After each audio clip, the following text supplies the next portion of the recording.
You did a great job, that's for damn sure. But with all of the breakthroughs and all of the discoveries, Make sure to get that. one persistent problem remains.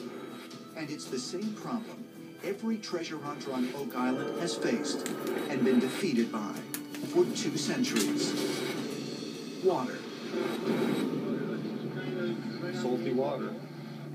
The one big problem with Oak Island, you know, it's just a rabbit warren of incoming water from various old holes, shafts, tunnels. How do we get down there? How do we do it? Now, Rick and Marty are determined to find out if there could really be a backdoor into the money pit through 10X. Because finding it could literally save the team millions of dollars in challenging and risky excavation costs. The problem is, no one has risked diving down the 235-foot borehole in more than 20 years. That is, not until now. I got you on comms, but I got some horrible feedback. I got you on comms. Today, with the help of author and treasure hunter J. Hutton Pulitzer and divers Dan and Kathy Mishashek, Rick and Marty are hoping that a dive to the bottom of borehole 10X might prove to be the key to solving the Oak Island mystery. I've got the videos on. I've got, I can see flash in yours. Okay, I've got you, Frog. I can see it both. I don't want you to descend yet. I want to make sure we got these comms worked out. Stand by. Although Dan and Kathy, also known as Frog and Flash, are both experienced professional divers, no chances will be taken. Emergency medical technicians, or EMTs, are on site, and safety diver John Tabber is standing by, just in case there's an emergency. We got a feed? She's got it. Using their communication lines, otherwise known as comms, the team at the surface will stay in constant contact with Dan and Kathy. They will also be able to monitor what is being recorded by the divers' underwater cameras in real time. Frog, we got a comm line. It looks like it's looped on you. We've got comms wrapped up in something there. Already get tangled up. Okay, try clear. The prime directive is, of course, keeping people safe.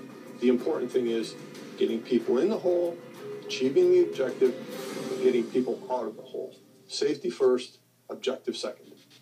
I'm going to go against the riser in the back if you want to go on the ladder. Okay. Are you ready? Yeah. Okay, we're going down.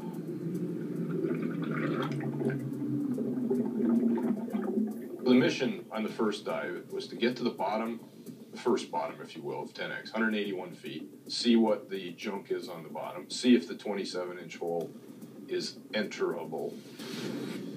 Dug by Oak Island treasure hunters Dan and Dave Blankenship and their friend Dan Henske in the early 1970s, 10X began as a 27-inch wide shaft that eventually reached the staggering depth of 235 feet. But after a collapse in 1976 that almost killed him, Dan Blankenship widened the hole to 8 feet in diameter, down to a depth of 181 feet. Very narrow here. Roger that. Unfortunately for Dan and Kathy, the hole remains a tiny 27 inches wide from 181 feet all the way to the bottom. It's dark, it's wet, and the North Atlantic seawater that floods the shaft is just above freezing.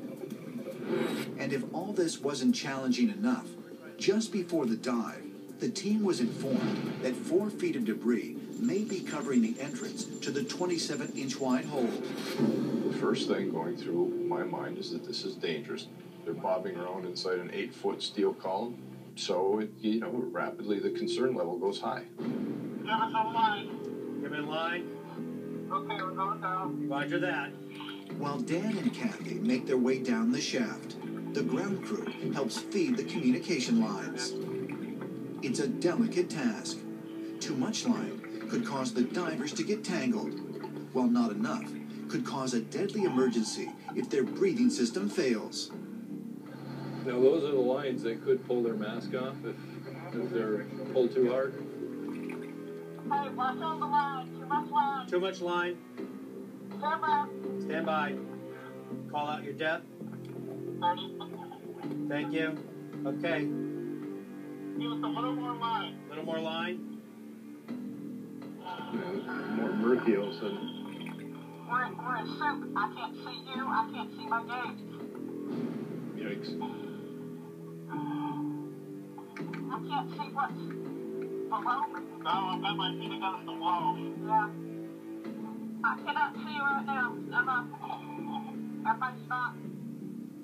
They're in the dark, basically. They're feeling wrong, just tactile. It was troubling, to say the least. What's our depth? It says 50, so you're 92 from top.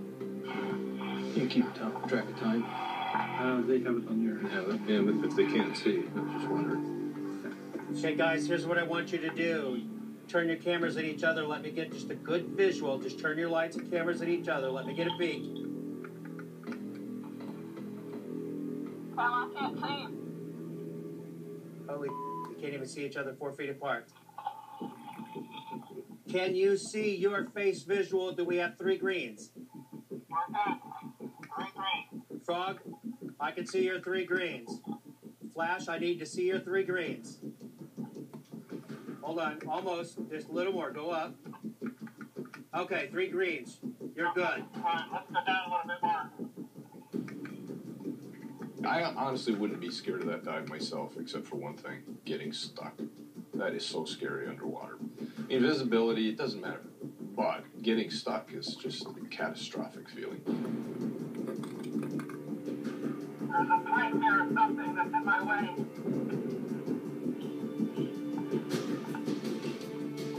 Huh? You okay? There's something out of my helmet. Are you okay? Stand by, Captain.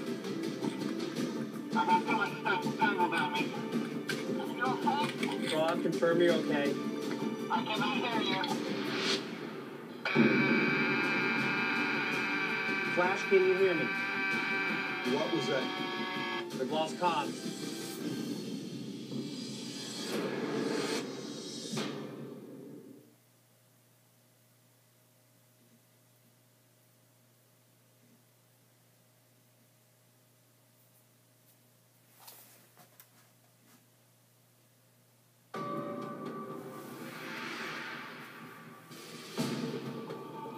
Frog, confirm you're okay. Flash, can you hear me? Jay Hutton-Pulitzer has just lost audio communication with his dive team, who are now submerged more than 60 feet underwater in 10X. Get me some comms.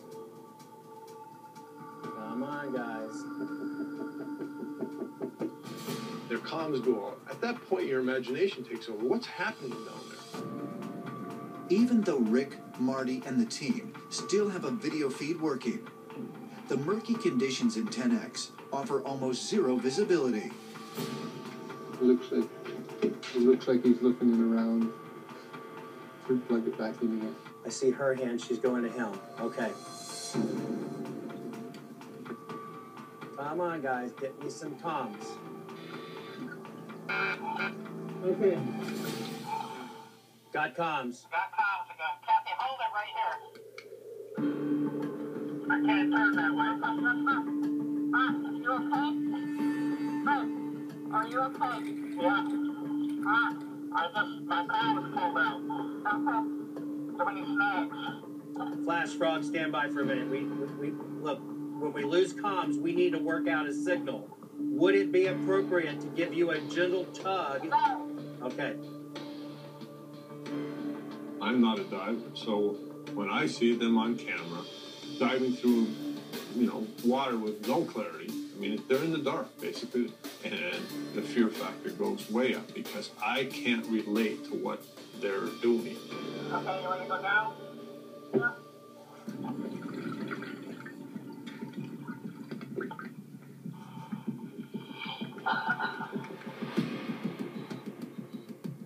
Flash, confirm you're okay. I don't like that cough. Going down. Hey, Okay, guys, before you descend, Flash, I need to know you're okay. What's that cough? We're good. Okay. You sound muffled. What's going on? Turn the volume up a little bit. Okay. Thank you. Very nice. Very nice. I like that a lot. With communications back up and working again, the divers continue their descent. They will first need to make their way down all 181 feet of 10X before reaching the point where the hole shrinks from 8 feet in diameter to a mere 27 inches. But once down there, will they see what Dan Blankenship claims he saw more than 40 years ago? Antique tools? Wooden chests? Man-made tunnels? I need a depth check. 83. Okay, let's go down. Down, line. We're coming. It's coming through. It's coming through. As the team feeds the divers more comms and breathing line to continue their descent, they must do so with extreme caution. With all the debris, old drill pipes, and a rusted ladder to contend with, a tangled breathing line could have deadly consequences. Stand by. Okay, stop. Very narrow here, very, very narrow.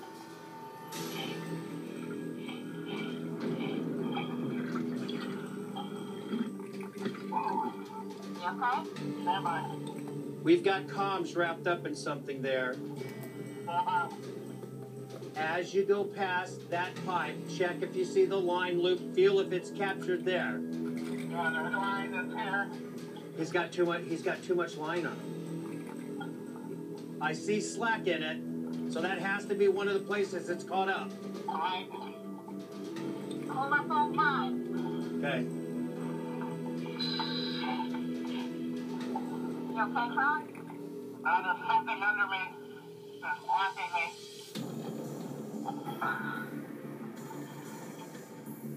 Okay, there's something on my back.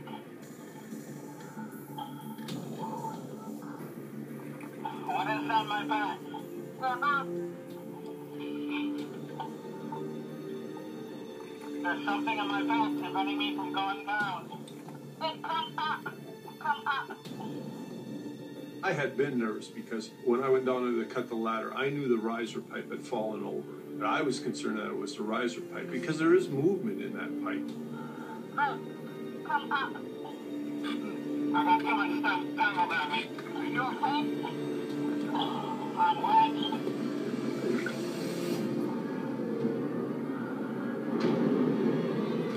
I'm wet.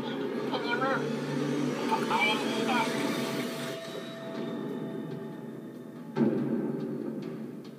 So we lost communications. That was scary, but much more scary to me are the words that send a shiver up my spine, which is, I'm stuck. I can't go up. I can't go down.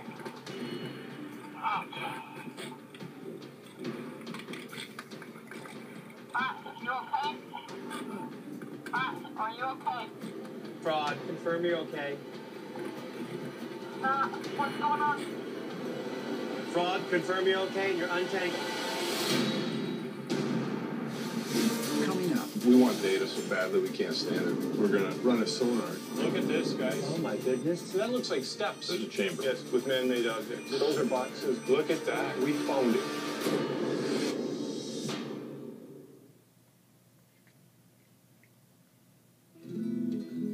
Rum is the first branded spirit ever made. Did you know that sugar plantation slaves in the Caribbean were the ones who discovered that sugar cane